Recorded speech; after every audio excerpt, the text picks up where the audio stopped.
네, 오늘의 첫 번째 큐브 속사건 큐브로 함께 만나보시죠. 네, 첫 번째 키워드는요, 무엇이라는 키워드를 가지고 왔습니다. 검사장과 채널A 기자 간의 유착 의혹 수사가 급물살을 타고 있습니다. 이동재 전 채널A 기자가 구속이 되면서요.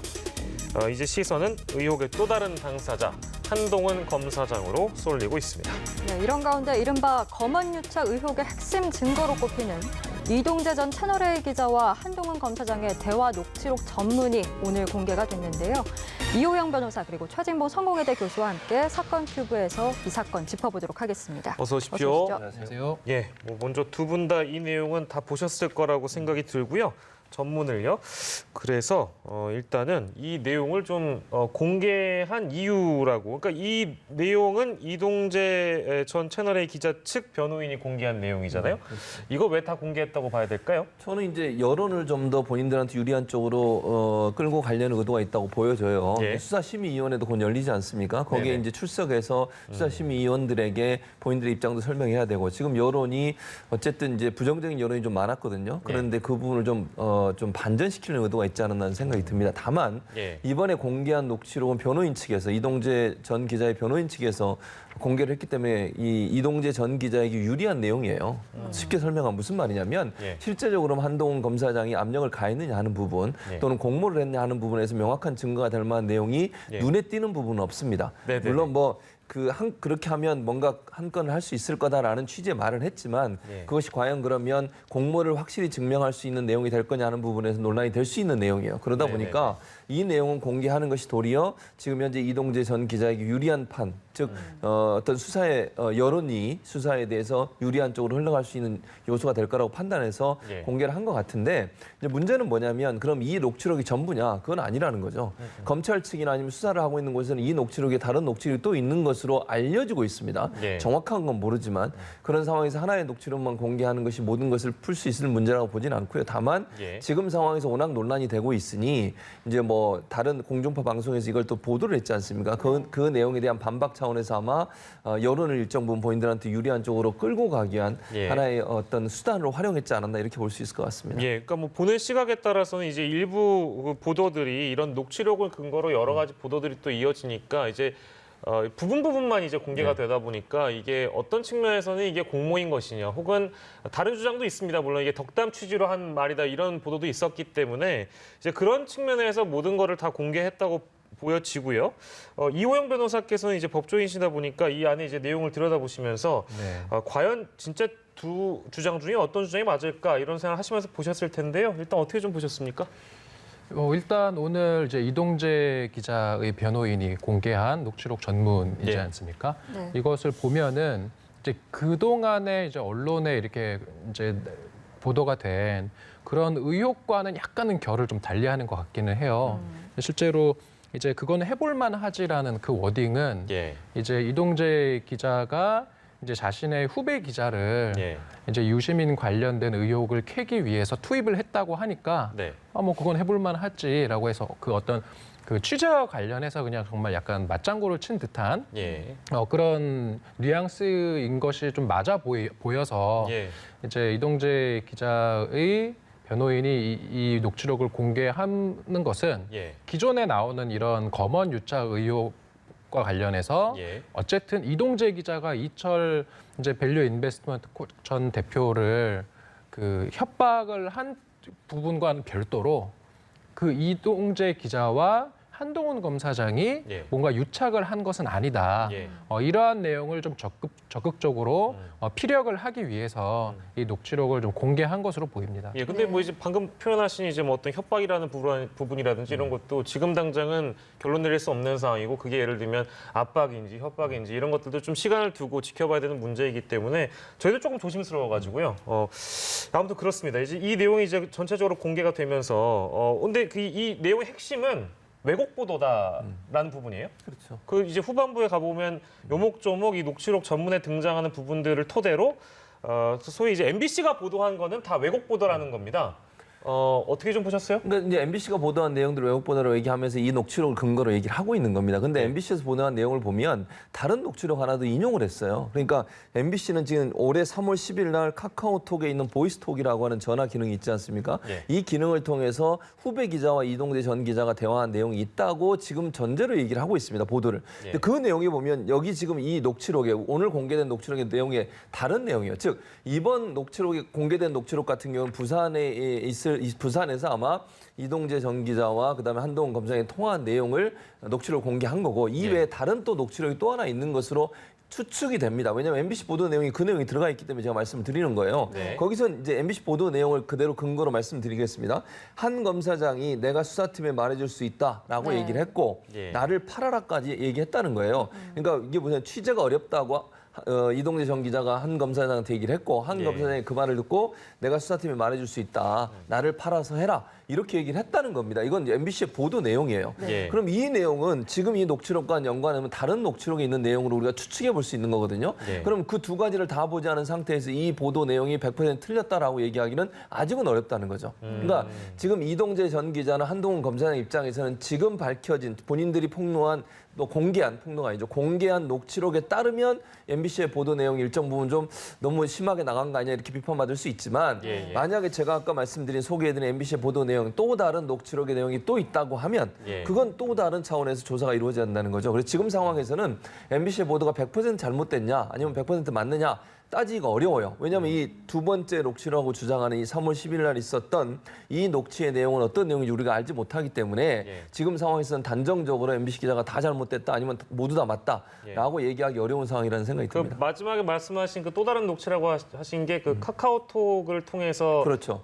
흔히 얘기는 보이스톡. 보이스톡 맞습니다. 그 내용을 이제 MBC가 추가적으로 덧붙인 부분. 예, 그렇습니다. 그걸 말씀하시는 거죠. 그걸 얘기하는 건데 만약에 예, 그 예. 내용에 이런 내용이 있었다고 하면 예, 예. 본인이 예를 들어 검사장이 내가 수사팀에 얘기해 줄 테니까 취재가 어려운 부분을 내가 해결해 주겠다. 그리고 나를 팔아라까지 만약에 얘기를 했다면 이건 저는 모르겠습니다만 사실관계는 예, 예. 그건 상당히 심각한 문제잖아요. 검사장이 예를 들어서 기자가 어떤 취재를 하는데 예. 본인을 팔아서 수사팀을 동원해서 뭔가 취재에 도움을 주겠다고 얘기하는 것은 제가 볼 때 그거는 적절한 내용은 아니에요. 네. 그렇게 하면 안 되는 거 아닙니까? 예. 그래서 그 내용이 사실인지 아닌지 지금 우리가 모르기 때문에 그걸 단정적으로 얘기할 수는 없지만 만약에 MBC에서 보도한 내용이 이게 사실이라고 하면 예. 이 문제는 또 따져봐야 되는 문제이기 때문에 지금 당장 그러면 MBC 보도가 모두 다 잘못됐다고 단정적으로 얘기할 수 있는 상황이 아니라는 말씀을 드리는 겁니다. 네, 이 MBC 보도가 있기 전에 이제 KBS의 보도도 있었고 물론 사과가 있었지만 계속해서 이 대화 녹취록 보도를 둘러싼 파장도 지금 이어지고 있는 상황이거든요. 일단 한 검사장 측에서는 관련자들을 고소한 상황인데 이 상황은 좀 어떻게 보고 계세요? 저는 이제 뭐 어차피 한 검사장 입장에서는 고소를 안 하면 안 되는 상황이 됐다고 저는 봐요. 왜냐하면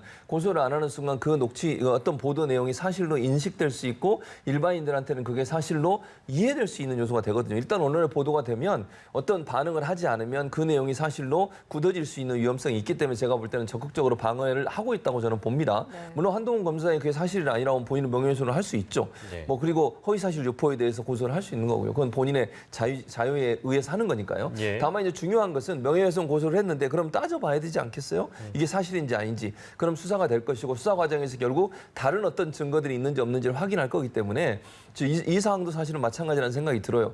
지금 상황에서는 어느 양측 다 MBC 보도든 MBC 측이든 아니면 한동훈 검사장 측이든 우리가 지금 상황에서 모든 내용을 다 알지 못하는 상황에서 어느 한 부분이 맞다고 얘기할 수는 없는 것이고 네. 결국은 이제 한동훈 검사장 입장에서는 KBS나 MBC의 보도가 본인한테 상당히 부정적인 여론을 만들어낼 수 있고 이번 수사건에 또는 검찰이 지금 수사를 하고 있잖아요. 이 수사에도 부정적인 영향을 미칠 수 있다는 요소가 있기 때문에 예. 적극적으로 방어를 하지 않으면 이게 사실화된다고 하는 그런 어떤 뭐랄까요 걱정 또는 예. 우려 이런 부분들이 아마 반영돼서 명예훼손으로 고소를 한 게 아닌가 이렇게 볼 수 있을 것 같습니다. 예. 미디어와 관련된 얘기가 나왔기 때문에 이거 그냥 최진봉 교수께 예. 하나만 더 드리고 이호영 모두 잠깐만 기다려 주세요. 네.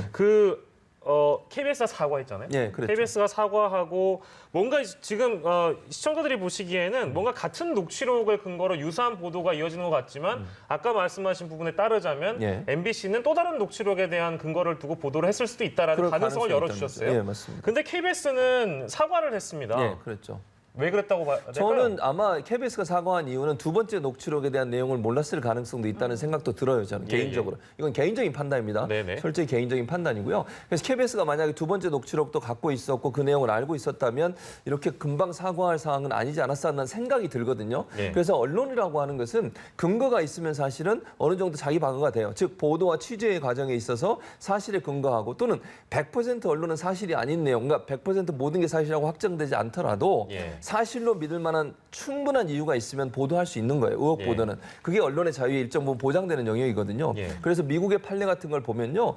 언론이 어떤 보도를 했을 때 명예훼손으로 고소를 하는 사람 입장에서는 누가 그 명예훼손하는 걸 증명해내야 되냐면 언론이 아니라 예. 고소를 하는 당사자가 그걸 밝혀내야 돼요. 그럼 표현의 자유, 언론의 자유를 보장하기 위해서 그렇게 하고 있는 겁니다. 예. 그렇기 때문에 KBS가 이렇게 즉각적으로 사과를 했다는 것은 아마도 두 번째 녹취록에 대한 구체적인 증거는 갖고 있지 않을 가능성이 저는 있다고 봐요. 예. MBC 같은 경우는 갖고 있을 가능성이 있다고 보는 거고 저는. 예, 예. 그러니까 제 판단입니다. 이거는 예. 개인적인 의견이고요. 그래서 아마 증거가 있는 상태에서 보도를 하면 스스로를 방어할 수 있는 거잖아요. 만약에 명예훼손으로 고소를 하든 어떤 형태로 고소가 들어왔을 때 언론사 입장에서 본인들을 방어할 수 있는 증거 자료가 있다면 충분히 보도할 수 있기 때문에 예. 그런 차원에서 아마 해석을 해본다면 KBS 같은 경우에는 두 번째 녹취록이라고 하는 소위 올해 3월 10일에 있었던 녹취록이 없을 가능성이 있고 예. MBC 같은 경우는 갖고 있을 가능성 우리가 예측해 볼 수 있는 상황이다. 네. 이렇게 말씀드릴 수 있습니다. 한동훈 검사장이 KBS 관련돼서 고소한 건은 지금 그 취재원을 밝히지 않으면 고소권을 취하지 않겠다고 좀 나오고 있잖아요. 그러니까 이제 언론 때문에 내가 명예훼손을 당한다든지 그런 피해를 호소하는 입장에서 당신들이 잘못 보도했으니까 취재원을 밝혀라. 뭐 이런 이제 이런 사안들이 예전에도 있었는지 모르겠습니다만 네. 이런 상황에서는 사실 뭐랄까 취재원을 밝히기도 좀 어렵지 않을까요? 어떻게 보십니까? 이게 참 힘든 상황이죠. 네네. 이제 보통 이런 명예훼손 같은 경우는 또 두 가지가 있는데 예. 이제 흔히 문제가 되는 거는 허위사실 적시에 의한 명예훼손이란 말이에요. 예. 네. 이게 사실 적시를 통해서도 명예훼손이 가능하지만 예. 이제 보통 이렇게 문제가 되는 거는 지금 한동훈 검사장 같은 경우도 그러한 말 한 사실이 없다. 허위 사실임을 주장을 하면서 이제 명예훼손 고소를 하면 이제 이 사건에서는 그 수사의 쟁점은 예. 그것이 결국 사실인가 아닌가 네. 로 귀결될 수밖에 없고 예. 그렇다라고 한다면은 그 이제 명예훼손의 대상이 된 기사의 내용이 사실인지를 확인할 필요가 있는데 예. 그 과정에서 이제 언론 입장에서는 취재원 또 보호를 할 필요가 있지 않겠습니까? 네. 예. 그래서 이제 보통 이제 재판을 하거나 수사를 할 때는 취재원을 완전히 오픈하기보다는 예. 그러한 어떤 보도의 근거가 된 어떤 취재의 내용, 다시 말해서 언론 입장에서는 그 의혹이 사실일 것이라고 믿을 만한 정황이 있었다. 예. 구체적으로 그게 뭐 단순히 취재원을 무조건 공개를 할 필요만 있는 것은 아니고 예. 그 취재원의 어떤 그러한 보도 내용, 그러니까 그 이제 제보 내용을 예. 사실은 이제 팩트 체크를 크로스 체크하지 않겠습니까? 네. 그러한 어떤 크로스 체크를 우리가 이만큼 했다라는 점을 이제 소명하는 것 정도로 이제 그 죄를 좀 면할 수 있는 예. 그 정도의 어떤 그 공간은 있습니다. 이게 왜냐하면 예. 이제 아까 이제 최 교수님 말씀하신 것처럼 예. 이제 국민의 알 권리라는 것이 있고 그다음에 보도의 언론의 자유라는 것이 있기 때문에 예. 취재원을 공개하지 않았다고 해서 무조건 뭐 처벌되고 뭐 이런 건 아닙니다. 예. 네. 대화 녹취록을 둘러싼 보도와 관련해서도 파장이 커지고 있는 상황에서 오늘 이전 기자 측에서 이제 녹취록 전문을 공개하면서 주장한 부분 중에 한 검사장이 이제 그런 거 하다가 한 번 걸리면 되지 이렇게 답하는 부분을 놓고서 이게 오히려 한 검사장과 사전에 공모하지 않았다라는 점을 강력히 반증한다. 그냥 잘해보라라는 덕담이었다라는 취지의 지금 주장을 하고 있거든요. 이 부분을 어떻게 바라보느냐도 좀 핵심 변수가 되지 않을까 싶은데요. 네, 그 지금 그런 거 하다가 한 건 걸리면 되지는 뭐냐면은 그 녹취록의 앞부분에 이제 그 이동재 기자가 이철 그다음에 뭐 땡땡땡땡땡땡 등에 대해서 자기가 편지를 썼다는 이야기를 해요. 네. 편지도 쓰고 그다음에 어차피 이제 쟤네들이 너 다 버릴 것이다. 이러한 이야기를 이철한테 자기가 했다라는 얘기를 했더니 예. 그것에 대해서 이제 한동훈 검사장이 뭐 그런 거 하다 한 건 걸리면 되지라고 이야기를 해서 액면 그대로 보면은 그냥 어차피 이동재 기자가 이제 취재를 하는 것에 대해서 별 생각 없이 그냥 그런 거 하다 뭐 한 건 걸리면 되지라고 정말 덕담한 것으로 보이거든요. 요 녹취록만 보면. 네. 예. 근데 이제 그런 거죠. 이게 이 사건의 결국 진실, 규명돼야 될 진실은 그 취재 과정에서 이제 취재원을 협박하려고 했던 것은 이동재 기자인 것이고 예. 그 이동재 기자가 실제로 그렇게 협박을 하면서 취재하는 그 과정에 예. 한동훈 검사장이 개입을 했다거나 아니면은 뭐 모의를 했다거나 이런 것이 있다고 하면은 이건 처벌받을 것이고요. 공범으로 처벌될 수 있는 것이니까. 예. 근데 지금 요 2월 13일자 녹취록만 가지고 그것이 증명되기는 어려울 것으로 보이고요. 예. 지금 아까 이제 나왔던 그 3월 달에 있었던 예. 그 이동재 기자와 한동훈 검사장 사이에 카카오 보이스톡이라고 하나요? 예. 그 대화. 예. 그다음에 또 이동재 기자가 자기가 한동훈 검사장과 대화를 나누면서 들었던 이야기를 자기 후배한테 또 통화를 하면서 예. 한동훈 검사장이 힘을 써주겠다는 식으로 이야기했다라고 자기 후배한테 말을 한 녹취록도 있는 것 같아요. 예. 그러면은 결국은 이게 법률적으로는 네. 한동훈 검사장이 이러이러한 식으로 말을 했다라고 이동재 기자가 자기 후배한테 말을 한 거는 전문 진술이라고 하거든요. 예. 다른 사람의 말을 옮긴 것이기 때문에 네네네. 그 다른 사람이라고 하는 건 결국 한동훈 검사장이지 않습니까? 예. 그래서 그러한 진술을 정말로 한동훈 검사장이 한 것이 맞는지 예. 이런 것들을 규명할 필요가 있어서 예. 결국은 소환 조사 얘기나 이런 것들이 계속 나오는 것 같습니다. 예. 네. 아직 그 조사 날짜나 그게 특정되거나 잡히진 않았죠. 한동훈 검사장은. 그런 것으로 보입니다. 예, 뭐 그건 이제 좀 상황을 좀 봐야 되는 상황이고 지금까지 그 일정은 24일, 그러니까 이번 주 금요일이 아니죠?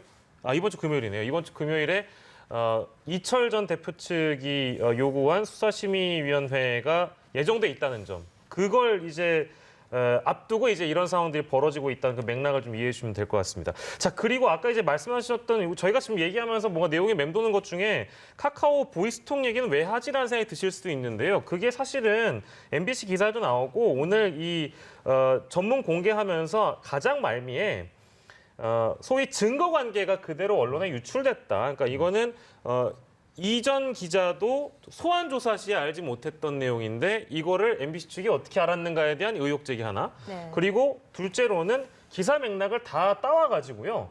보니까 이거는 구속영장에 범죄 사실이 적시됐던 내용들이 그대로 노출된 거 아니어서 그 소위 얘기하는 피의 사실 공표에 대한 문제.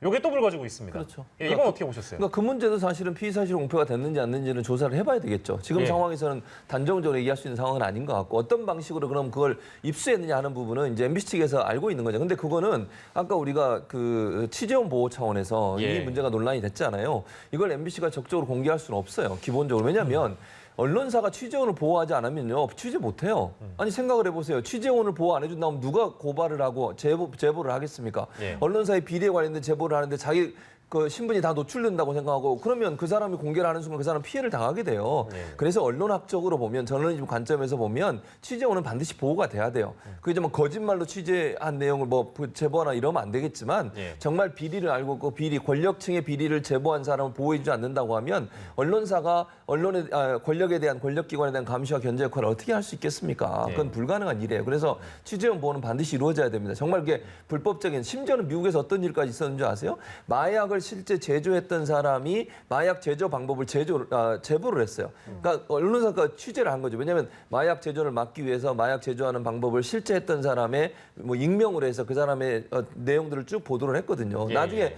검찰이나 경찰에서 이 사람 밝히라고 계속 압박이 들어왔는데 언론사가 않았군요. 밝히지 않았어요. 왜냐하면 취재원 보호를 하지 않으면 취재가 안 되는 겁니다. 그런 차원에서 본다고 하면 MBC가 어떤 루트를 통해서 얻었는지 모르겠지만 예. 지금 물론 지금 한동훈 검사장 측이나 아니면 이동재 전 기자 측에서는 그게 검찰에서 흘러갔다고 얘기할 수 있지만 또 다른 방법으로 들어갔을 가능성은 충분히 있는 거잖아요. 그건 아무도 모르는 거니까 예. 지금 상황에서 만약 그게 검찰을 통해서 나왔다면 그게 피의사실 공표라고 하는 문제로 논란이 될 수 있겠지만 예. 다른 루트를 통해서 만약 정보를 입수했다고 하면 그거 자체를 가지고 문제를 삼을 수는 없는 상황이 아닌가 이런 생각은 듭니다. 예, 상황을 저희가 그 수사심의위원회 쪽으로 넘기기 전에 하나 더 짚어보고 싶은 게요. 그러니까 지금 이전 기자가 구속이 되면서 그때 당시 부장판사가 이런 내용을 밝혔습니다. 검찰 고위직과 연결해 피해자를 협박하려 했다고 의심할 만한 상당한 자료들이 있다. 근데 저희가 지금 공개된 거는 몇몇 자료밖에 안 되잖아요, 사실. 이게 뭐 지금 전문 나와 있는 상황이긴 한데 이거 말고도 아까 얘기하셨던 그 보이스톡 얘기는 뭐 두 번째 증거라고 이제 소위 가정한다면 수사기관에 다른 증거들이 더 있을 거라고 우리가 좀 예상해 볼 수 있을까요, 이호영 변호사님 어떻게 보세요? 뭐 추측에 불과하겠죠. 그렇습니까? 이제 그 이동재 전 기자 이제 구속 전 피의자 신문 이제 구속 영장 실질 심사라고 하는데 예. 그 수사 기록을 보면 이제 저도 이제 영장 실질 심사 많이 들어가곤 하는데 보면은 그 이제 판사가 가지고 있는 수사 기록은 되게 두꺼워요, 정말. 예, 예. 실제로 아마 이 사건도 그 영장이 발부되기까지 몇 시간 걸렸지 않습니까? 한 네. 반나절 예, 예. 이상 걸렸던 걸로 기억하는데 그동안에 판사가 검토할 기록이 이렇게 많다는 거거든요. 근데 지금 언론에 이제 보도를 통해서 알려진 것은 2월 13일자 녹취록, 그다음에 3월 12일자 그 한 검사장과 이전 기자의 그 카카오 보이스톡 통화 네네. 내용 정도, 예. 그다음에 이제 약간 보도되는 거는 그 이동재 기자와 후배 사이의 그 대화, 예. 한 요 정도만 지금 이제 알려져 있는데 예. 실제로 판사가 이동재 전 기자에 대한 구속영장을 발부하면서 검토한 기록은 그거보다 훨씬 많을 것이다. 예. 그건 뭐 당연한 것이고 예. 그렇다라고 한다면은 그 이제 영장 발부 사유에서 그 이동재 전 기자와 이제 고위 검사장 사이에 예. 어떤 유착과 관련된 그런 자료들이 예. 어느 정도는 있을 것이다. 근데 되게 조심스러운 거는 그러한 어떤 자료들은 그냥 사실관계가 나열되어 있는 것에 불과한 것이고 예. 그러한 사실관계들을 다 종합해서 우리가 구성을 했을 때 이제 그런 것을 실체적 진실이라고 하거든요. 예. 그러니까 그런 뭐 녹취록, 뭐 그다음에 그런 대화, 그다음에 어떤 뭐 물적 증거들 예. 이러한 것들을 다 끄집어서 구성을 했을 때 결과적으로 이동재 전 기자와 한동훈 검사장이 예. 정말로 공모를 했다라고까지가 우리가 판단할 수 있을지 예. 그거는 지금 상황에서는 알 수가 없는 것이고요. 예, 예. 그래서 그런 부분에 대해서는 좀 우리가 조심스럽게 접근할 필요가 있지 않을까 그러니까 싶습니다. 뭐 구속이 됐던 그 상황으로 돌려보자면 그 판사도 공모에 대한 부분은 적시하지 않았습니다. 그러니까 이제 연결이라는 단어가 나오긴 하는데 이제 그런 걸 보면 법원에서도 영장을 내주면서 어느 정도 혐의에 대한 소명이라든지 이런 것들에 대한 고민이 있었기 때문에 당연히 구속된 거 아니겠느냐라는 이제 주장인 것인데 그건 또 어떻게 보시나요? 저는 당연히 그랬다고 봐요. 판사가 영장을 발부하면서 증거도 없이 영장을 발부할 수 있겠습니까? 본인이 다 책임을 져야 되는 거잖아요. 나중에 문제가 되면. 네. 저는 그래서 이게 그리고 또 검찰이나 법원이 모든 걸 공개할 수는 없잖아요. 이번 그 녹취록 전문도 변호인 측이 공개를 한 거 아니겠어요? 본인한테 유리한 내용이기 때문에 공개를 했을 것이고 예. 그런 차원이라고 하면 공개되지 않고 아직 검찰이나 법원 단계에서 알고 있는 여러 증거들이 또 있을 가능성은 충분히 저는 예측할 수 있다는 생각이 들어요. 예. 그걸 다 언론을 통해서 보도해버리면 그것도 문제가 되는 것이고 그래서 저는 영장이 발부됐다는 것은 어느 정도 소명이 됐다고 하는 것에 대한 증거이기 때문에 물론 뭐 제가 100% 모든 증거를 보지 않았기 때문에 뭐라고 단정적으로 말씀드릴 수 없지만 예. 그 영장이 발부됐다는 걸로 봐서는 다른 증거들도 충분히 있을 가능성을 우리가 예측해 볼 수 있는 상황이라고 생각이 됩니다. 네. 예, 알겠습니다. 이제 24일에 있을 수사심의위원회에서 어떤 결과가 있을지 또 수사팀에서는 어떤 수사 결과를 내놓을지 더 지켜봐야 될 텐데 네. 조금 결이 다른 질문이긴 합니다만 이제 이런 상황에서 검찰 인사가 또 다가오고 있습니다. 수사 지휘권을 발동했던 추미애 법무부 장관이 인사권을 적극적으로 행사할 가능성이 크다라는 쪽에 좀 많이 기울고 있는 상황인데 어떻게 좀 전망을 하시는지요? 뭐 좀 이번에는 지난번 최근에 인사는 사실 소폭 물갈이였다면 이번에는 좀 대폭 인사가 나지 않을까 하는 얘기들이 많이 나오고 있어요. 그런데 이러한 이제 논란에서 사실은 우리가 좀 주목해야 되는 것은 예. 이런 좀 진행 중인 예. 특히 정권에 어찌 보면 좀 불리할 수 있는 그런 수사와 관련해서 진행 중인 수사의 팀을 대폭 교체하는 것에 대해서 사실 법조계에서는 좀 우려가 많이 있긴 있습니다. 네. 이게 수사를 방해하려고 하는 의혹을 받을 수밖에 없으니까 예. 이제 이게 물론 인사를 하는 입장에서는 그 진행 중인 수사의 어떤 적절성과 관련해서 여러 가지 이제 문제 제기들이 있고 예. 그래서 수사팀을 뭐 교체해야 되는 필요성이 있다라고 볼 수도 있지만 예. 또 수사를 하는 입장에서는 이게 수사를 방해하고 수사의 외압을 가하는 것이다. 수사에 어떤 정치적 영향을 개입시키는 것은 바람직하지 않다라는 그러한 얘기들이 많이 있어서 예. 네. 좀 이런 부분은 좀 법무부에서 이제 추후 인사를 할 때 예. 좀 고려를 하고 가급적이면은 우리 이제 검사 인사와 관련해서는 예. 인사권자는 법무부 장관이지만 이제 그 과정에 검찰총장의 의견을 들어야 된다라는 그러한 조문의 취지가 결국은 인사와 관련된 어떤 그런 그러니까 검찰의 수장이 또 검찰총장이지 않겠습니까? 예. 총장의 좀 입장을 잘 들어서 예. 좀 협의를 해서 인사를 하면 어떨까 하는 바람은 있습니다. 예, 알겠습니다.